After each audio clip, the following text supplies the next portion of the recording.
Well, hello everyone. I'm so grateful to see you here today. You make my life better simply by being here and writing with me. It's actually one of my favorite things to do.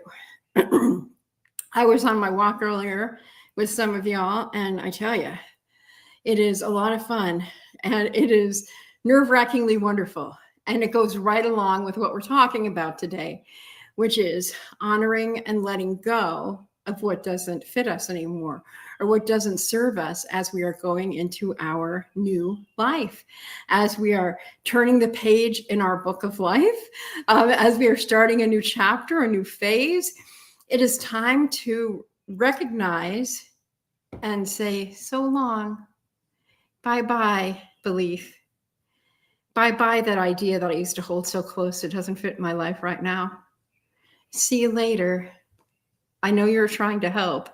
That's what I usually find. Usually some of those beliefs that I'm stuck with or I've been stuck with for a long time have become like old friends, even if they're not constructive. Does anybody else have something like that?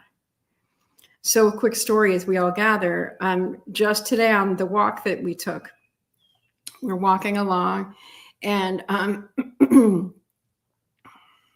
Vicky asked me, she looked up the trail. Vicky actually looked up the trail and she said, are there any footbridges? And I said, I think so, but I've never been on this trail. And Cheryl knows this story because Cheryl answered the question. I got to the first footbridge and I was scared. I was like, oh no, this looks scary. It looks really rickety. So there were all kinds of negative thoughts going into my head. I was saying things like, I can't climb up and down that. My hips are too tight. This bridge looks like it's not all that well constructed. All of these things are going in my head. But if I want to start my life as strongly as possible when I turn 65 in 6 months, I need to honor the fact that, yes, I've been scared.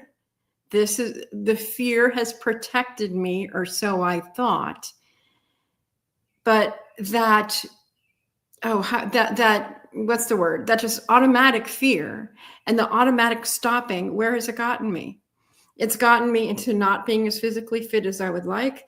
It's kept me from doing things physically that really are not all that bad. So I went over the first footbridge and my conscious thought was, wow, that wasn't so bad. Kept going, another bridge. Paused again, went over the bridge. That wasn't so bad. It was like I honored the fear, I spoke to it, and then I stepped up and crossed. Same thing, stepped up and crossed, walked up a hill, turned around, went back. So it was like I honored the fear of walking over those bridges.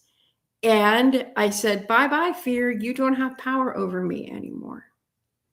Because the power that you held over me felt like it was protecting me. But actually, it wasn't protecting me at all. It was making me or keeping me small. Big in some ways, but keeping my abilities small. So with sweat coming down, sweat getting in my eyes, saltiness everywhere, I kept going. And that it's a powerful thing. And that is exactly what we're talking about with those beliefs, those things about ourselves we want to let go of from the past. So why don't we go ahead and get started? I have some prompts. I have them on my Google Docs, which is on my phone. I didn't make the fancy banners that I wanted to make. Sometimes that happens. I had a really lovely, busy day.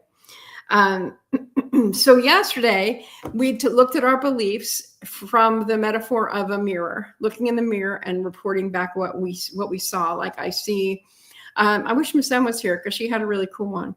I might see, look in the mirror, seeing like right now, I might see a sweaty person. I might see a person who's really out of shape and is an embarrassment. That would be something that my brothers would have said. They would have said, oh, Julie, you're such an embarrassment. You're so out of shape. What the heck are you doing out there getting all sweaty and gross? I'm not sweaty and gross. I'm sweaty, yes, and that's okay. Remember yesterday we talked about how a believing mirror, someone who believes in you, they will say the stuff like being sweaty, but the thing is, sweaty isn't bad. Sweaty is your body saying you're doing the right stuff. You're using a lot of energy. You're cleaning out your body. I mean, Cheryl will tell us sweating is a good thing. But I understand that as not a good thing, or the former Julie did. The last chapter, the chapter that we're getting over and getting done with. So I have my journal. This is my fancy journal that I got when I had surgery, because I usually just use cheap little notebooks, which are fine too. As long as we can write on them and write in them, that is fine. But looking back over yesterday, I'd like for you to think about what you see when you look in the mirror. And so from that experiment and from anything that came up between yesterday and today, I want us to look over what we might have outgrown or what we are in the process of outgrowing. And from that, what are we growing into? So to do that, I'm going to give you some sentences, and I would like you to write stream of consciousness style, or if you don't have a pen or your notebook or any of that stuff with you, I would like you to, hi, Vicki. I would like you to listen to the question and think about how you might respond to it. So we have, let's see, there's 5 questions with stream or 5 sentence starters. And when I ask you to write to these, I ask you not to think. Like, don't give a lot of thought to this. Just let your words flow out onto the paper. If you want to put them in the comments, if that's easier for you. Cheryl, you're looking at your magnifying mirror. That is scary. That is scary. Sometimes I use my phone as my mirror, and that can be scary too, my phone camera.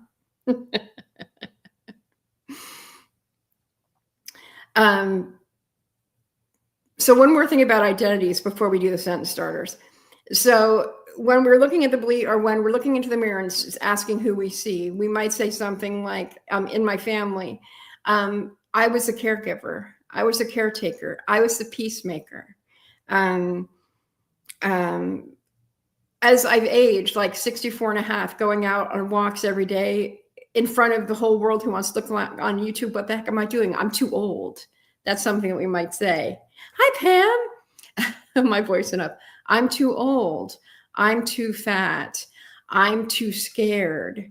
So these are all kind of identities that we wear, things that we believe about ourselves. And as I was saying, my fear might have looked like it was protecting me earlier, but it wasn't.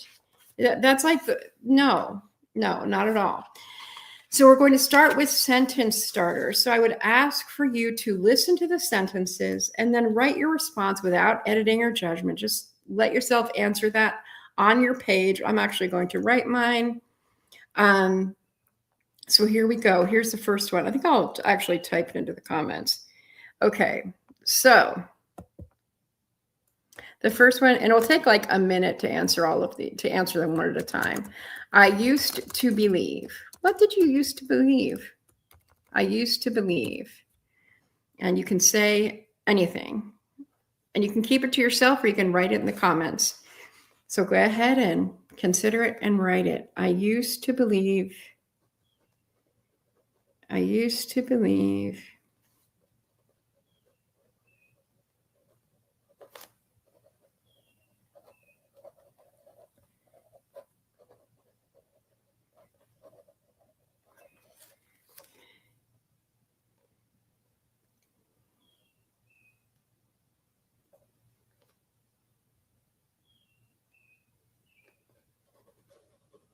I used to believe.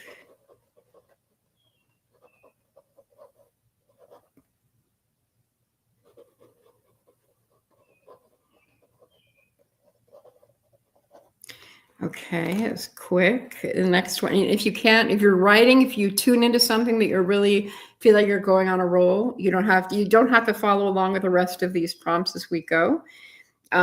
Everyone expected me to. Everyone expected, or you might say expects me to. This is a big one. Everyone expected or expects me to. Pam has a second channel, Rhonda. It's really cool. She does Bible study on the new channel. You'd probably really like it. It's very good.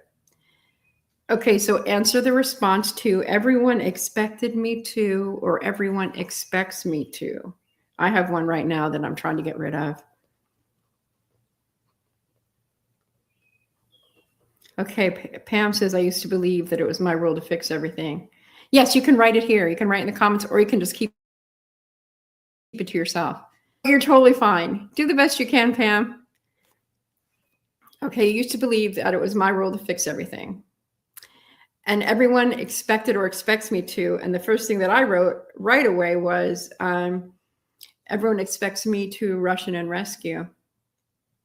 Everyone expects me to rush in and rescue. And the everyone would be my children. Everyone expects me to. Other answers, just writing your notebook. Everyone expects me to.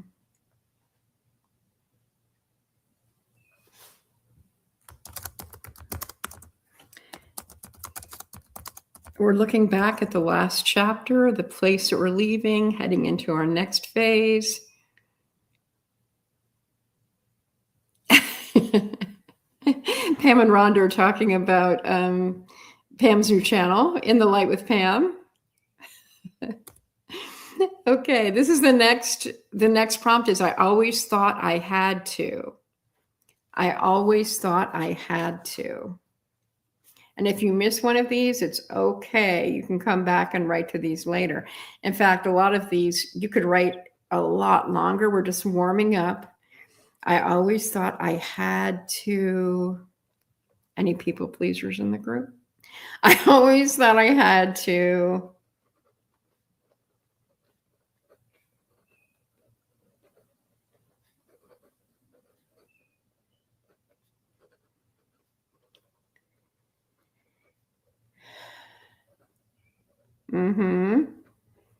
Be available at all times. Yes, I agree with that one too. I always thought I had to. I will share mine. Take care of everyone else first was one. Another one is be dainty and ladylike. Anybody else relate to either of those? I was never dainty. I do tend to be ladylike and polite. I still try to be polite. I actually value manners. So you always thought I had to fix people, and you still do. Is that something you want to keep in the next chapter? Something to think about, Catherine. I always thought I had to fix people. I am a fixer too. A lot of these are common among women. Okay, the next one is, people know me as. What do people know you as? The first thing that came for me is nicknames. Those other things, groups you're in, associations you're in, jobs that you have. Pam says, I always thought I had to be the peacemaker in my tumultuous family. Yes, the gentle, quiet spirit, which I don't always have, to be totally honest. Yes. Yes, I'm sure many of us relate to that too. I always thought I had to be. And people know me as, the first thing I put was JJS, my initials. And this can also change. I'm thinking the people, okay, great. I'm glad you're here, Jennifer. So people in California, in my home community, they think of me as a poet. They think of me as a theater person. People think of me as a teacher.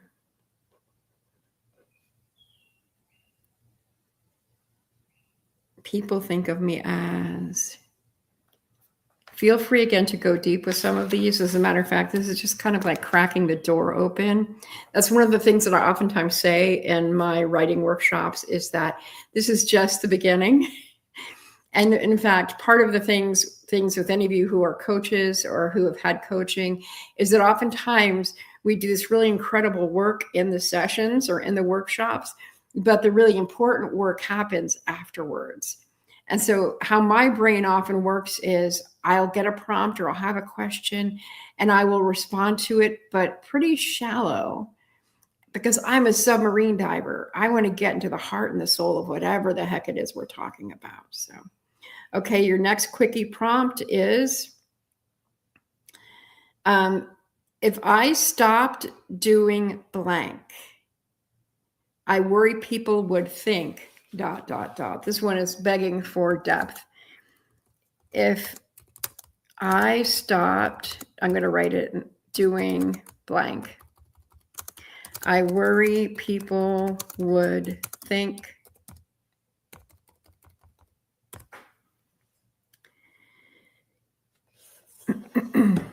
so that's talking about, what actions we take, again, probably what roles we have. If I stopped, well, I'm thinking about, I'm really honing in on the walks I'm doing. If I stopped doing my walks, I worry people would think I'm weak. If I stopped taking walks live, like I'm doing, I worry people would think I'm a coward. You see how that works? Hi, Cindy. We're doing some journaling, and this is like the quickie warm-ups. So if I stopped doing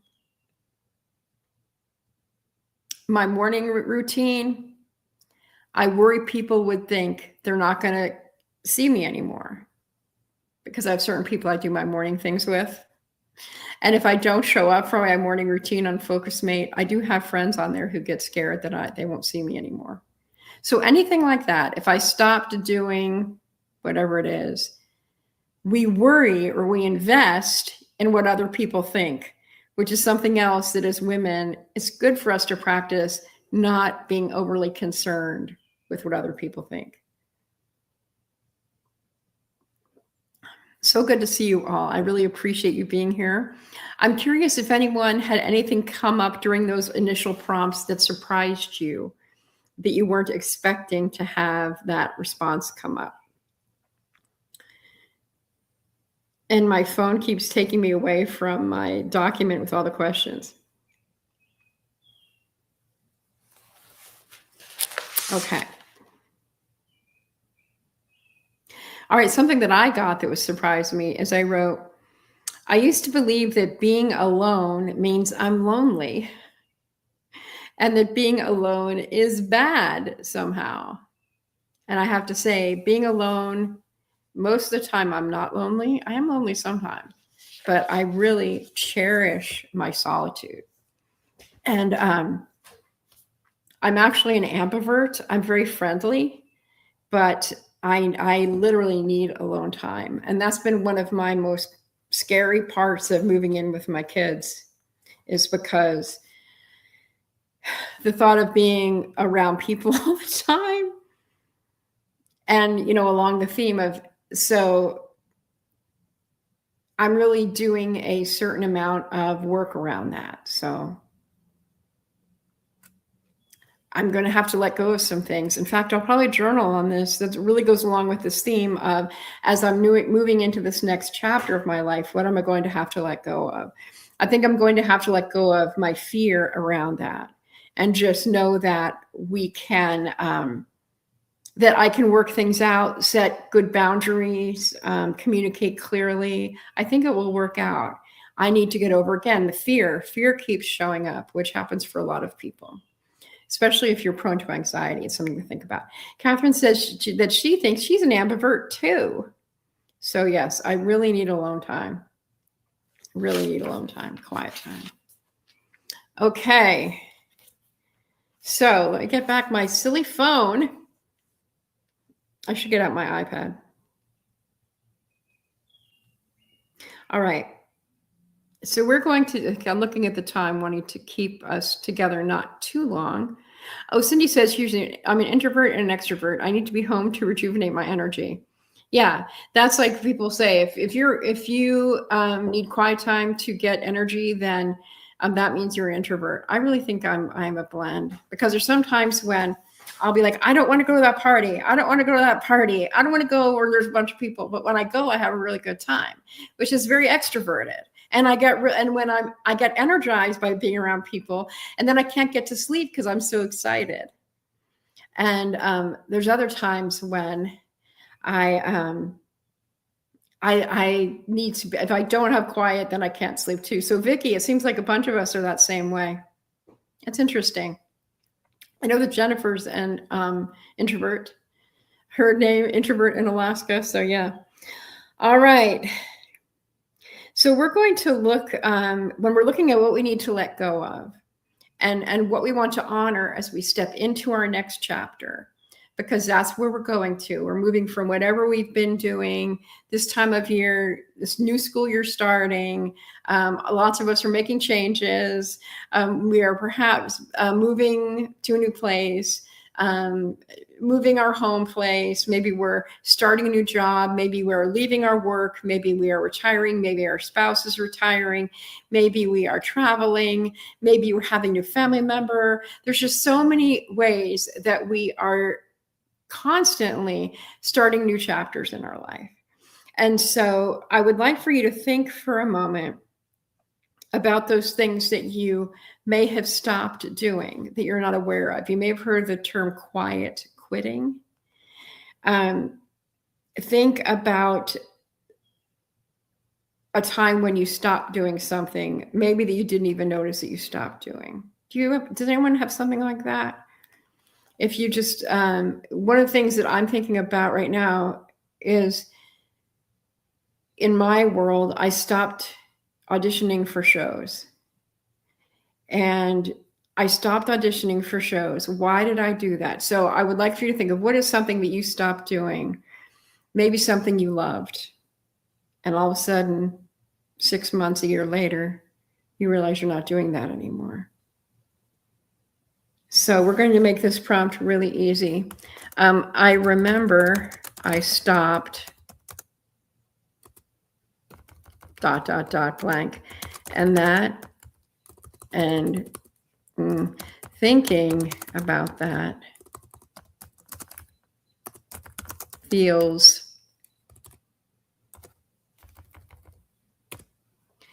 I remember I stopped, and thinking about that, bad typing, and thinking about that feels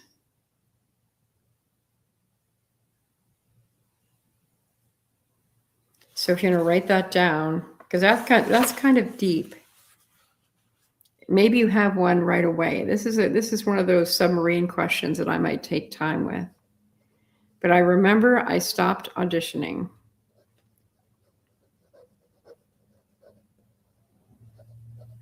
And thinking about that feels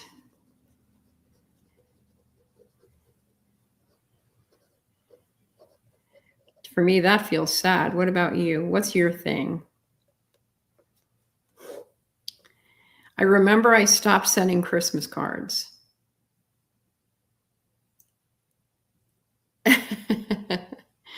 Vicky stopped gambling. That's a good thing. But you still have the urge. You're drawing a blank, Catherine. It's okay. Well, I stopped sending Christmas cards. That made me feel disconnected. So I actually bought Christmas cards 2 years ago. But I got so worried that I chose the wrong pictures and my children would get their feelings hurt, so I didn't send them. And sometimes when you draw blank with the prompt, it's good to set the prompt aside, but write it down and then let the prompt kind of work with you, because there may be something wanting to get out that you aren't, for whatever reason, you aren't willing to get out, to let it out. So I stopped sending Christmas cards. I remember something else I stopped was I stopped, and in fact, if you want to think of something, think about COVID. When COVID happened, a lot of us have stopped doing things that we used to do because of COVID. We got out of the habit. Like I used to go to the movies regularly, at least once a month. And then I just stopped. And I miss, oh, it is tough for you too, Cheryl? Well, that'll be interesting to hear if stuff comes up for you in the next 24 hours. Let me see if I can get from my list, because I have like a menu of questions here.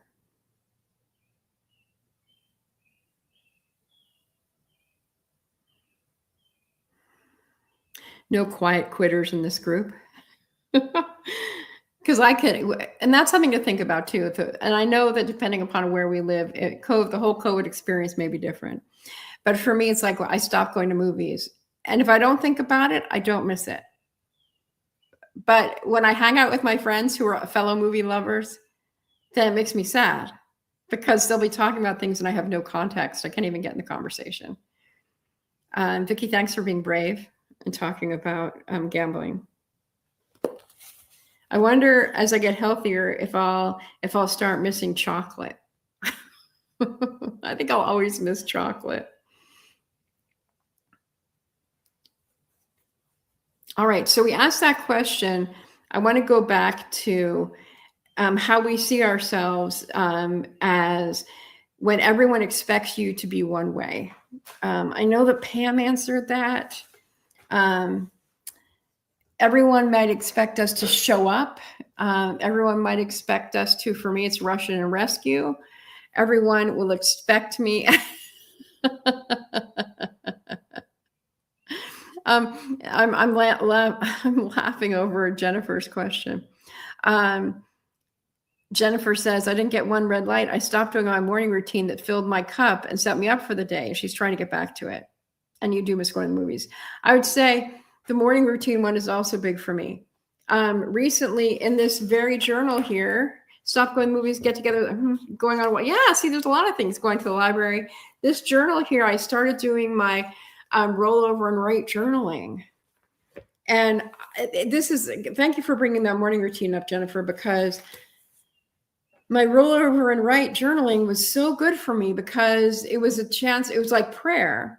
So at night before I went to bed, let's see if I can read to you and not embarrass myself. So I wrote,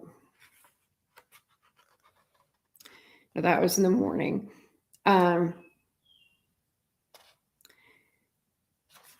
Okay, so here's last night. I wrote in my journal, I was brave today. I was tenacious today. I said, believing mirrors say you're good. I like you not for what you can do for me, but because of who you are. Believing mirrors are people whose faces light up when you walk in the room. They do random things to make you happy. And then I wrote to myself, challenge yourself to be someone else's believing mirror for a day. Be your own believing mirror for 30 days. That might be a mini challenge that I do.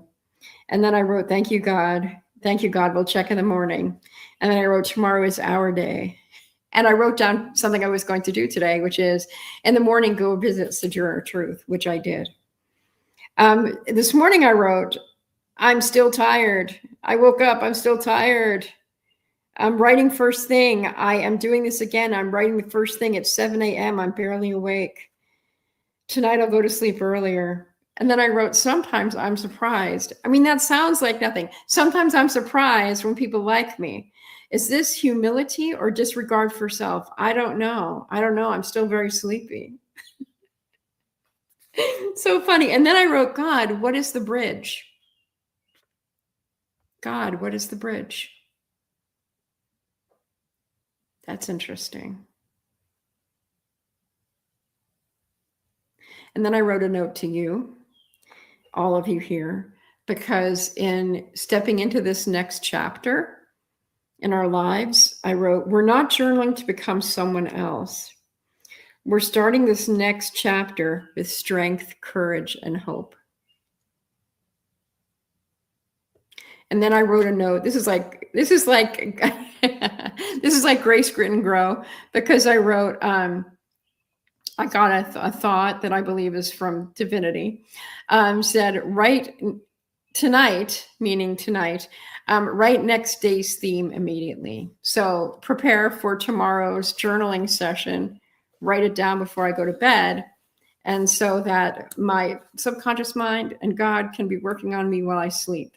Just like I talked about, if that prompt is hard for you, if one of the prompts is hard for you, to let it do its thing. Because once you get a prompt, it's like it's there in your mind. It doesn't disappear. It's still there, even if you can't come up with anything right away. It's like when you go to school and test taker people, experts in test taking tell you to read the whole test through before you answer anything, because this index, this like huge database in your brain, or this huge file catalog or file cabinet in your brain will thumb through to find out what's in there. So just some things to think about. So while this rollover and write journaling is not a big deal, the fact that I'm doing it again is a big deal. And I had quit that practice, and I don't even know why. But I realized over the weekend that I wanted to do it again, especially as I'm stepping into this next chapter of moving fully, getting more into my business again, just lots of different things, but those are the first that come up. You like the idea of becoming someone's believing mirror for the day. It really is fun. Even for I was thinking today, I was a believing mirror for my 5-minute friends. I made some more 5-minute friends. I'm realizing that my whole lifestyle is 5-minute friends. If you don't know what I'm talking about, I did a video and I talked about 5-minute friends, and now it's coming up all the time. And I'll tell that story. Does anyone have any questions or want to say anything about the prompts that we've had so far? I would like to do one more prompt.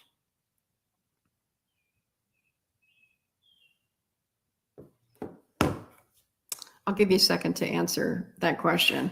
Is there anything that you're curious about or that you'd like me to address about letting go of things, honoring the stuff that no longer fits you, honoring the pieces of you, the pieces of your identity, the one that rushes in and rescues, the one that fixes everything for other people, the part of you that the one for me who's scared and who backs away because of fear.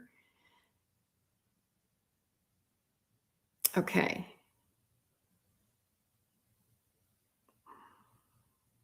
So I'd like for you, for the last prompt of today, this is actually an exercise we use in theater.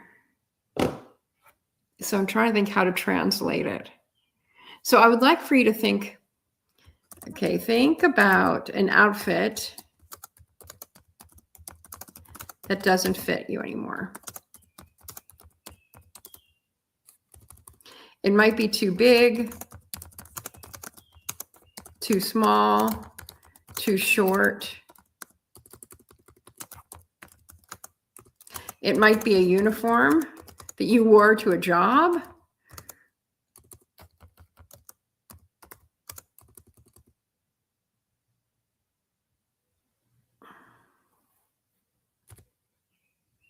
Okay, I'm just going to put that in the comments. Think about an outfit that, my typing is terrible. Think about an outfit that doesn't fit you anymore. It doesn't serve you. It's not matching your life. It might be too big, too small, too short. It might be a uniform. It might be a style. It might be, it's just all wrong. And what I would like, actually, we'll use it as an assignment overnight, just something for you to think about and write about. So when you put that outfit on and go about your everyday life, how does that feel? And what do you think about it? So I'll give you an example of this. An example would be, I used to be a server at a restaurant, and I never wanted to wear my uniform out in the world, ever. Back then it was in the 80s. And so I was wearing polyester brown pants, a brown polyester shirt, and like this ridiculous vest. It was actually not a horribly ugly outfit, except for the polyester pants part. But I never wanted to wear that uniform out in the community. For one thing, it's an identifier. people would know immediately that I work at Marie Callender's. I was a Marie Callender waitress my last 2 years in college. I don't need people to know that I'm Marie Callender's waitress. That's something personal. It also did not align with me being a college student. I mean, sure, college students wear uniforms, but they're a very different uniform. And being a waitress at Marie Callender's wasn't my identity. It wasn't who I was. It was a job that I had. And this is the same thing that happens with these identities that we take on. The identities we take on as a person who is scared. The identities we take on as a person who rushes in and rescue. That's me again. So I would like for you to think about how it feels when you're doing something that is no longer aligned with who you are. So Vicky talked about gambling. She doesn't gamble anymore, but she gets the urge to. But if she were to, so outfit, I know sometimes my friend goes to casinos and she goes on a bus with a whole bunch of other people going to the casinos. And sometimes they wear outfits that identify them as people who do this activity. We might do that if you might have once upon a time been a square dancer. So you wear a square dancing outfit. And if you wear a square dancing outfit at a bowling alley, it might not look right. You might not feel comfortable. And it's the same thing with those things we take on. I know that my daughter, one of them tends to be a know-it-all. And that doesn't work in a lot of situations and circumstances. So take that with you tonight and take that with you into tomorrow morning and see what you can. Oh yeah, there you go. You got it. Catherine says she's no longer on. Her relationship with Facebook has changed. She used to be on it much more.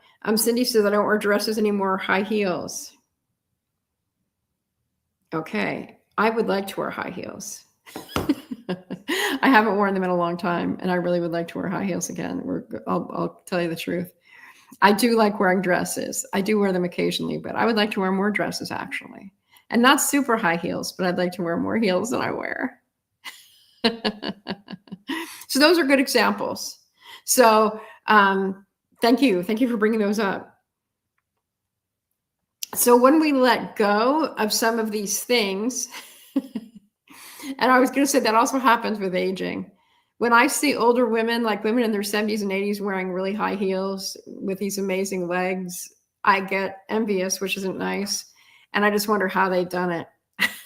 But I have been doing a lot of foot exercises, so my feet and ankles are a lot stronger than they used to be.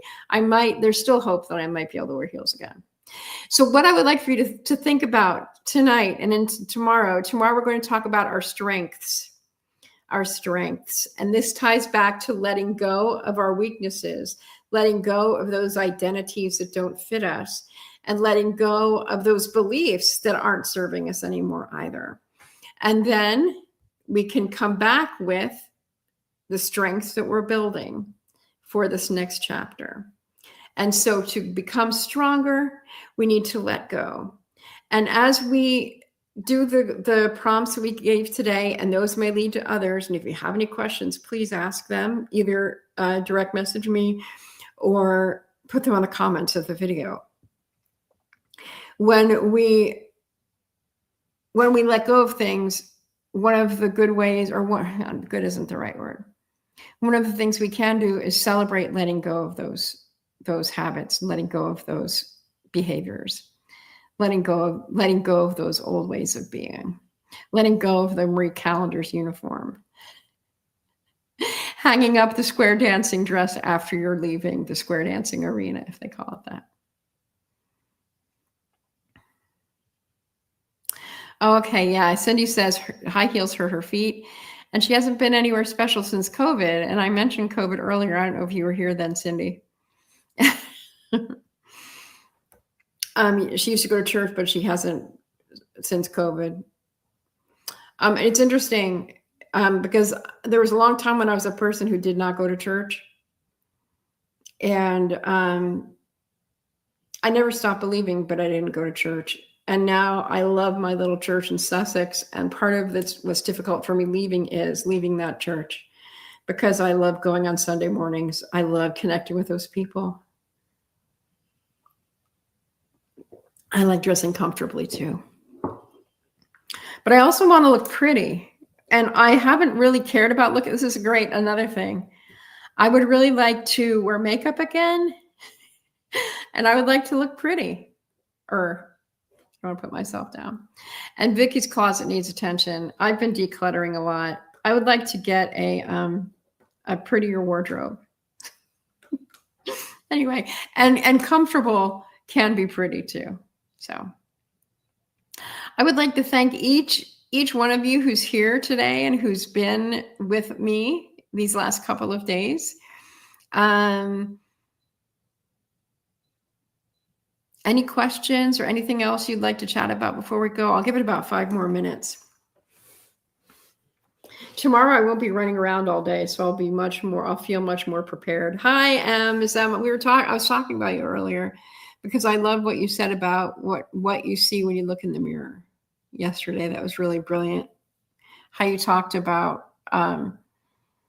you see yourself and you see yourself growing. Oh, it's totally okay. It's totally fine. We're finishing up though. You can watch the replay to get the prompts or whatever. Was there another question or something else? Oh, also the Grace, Grit, and Grow journal is available for download. So if you haven't downloaded it yet, if you're looking kind of for a framework for journaling, I know sometimes it's hard to just look at a blank page. And so that downloadable journal might help you to get into a process. So you can just kind of fill in the blanks. Yeah. Tomorrow we'll be back at 7:30 again. And then Thursday and Friday, we won't be meeting because I triple booked myself on Thursday. And on Friday, I'm going to a concert at Emily Dickinson's house. How could I not do that? Since I don't live here in Amherst, it's like a once in a lifetime opportunity. So. And then we'll be back on Monday and Tuesday to finish up this series. So I really appreciate your patience and grace that you offer me by saying, sure, that's fine. We'll do that. Bye, Cindy. So good to see you. I'm so glad it's been thought-provoking and inspirational. I'm glad that you came back, Jennifer. Thank you so much. Thank you, everyone. We had a great crew in here tonight, and I'm really glad that you were willing to spend some time with me. I love doing this work, and I hope that it shows. All right. So we will see you. You're so welcome, Catherine. Allow those prompts to keep percolating. And we'll see you on the next video. Take good care, everybody. So long now. Bye, Vicki. I know the concert is going to be amazing. I'm going to go for a walk afterwards. So we'll be walking all around Emily's neighborhood, which I think might be fun for people. It's fun for me. I'm quirky, I know. Things that I love doing, other people might not love doing. I just hope that some people will. Take good care.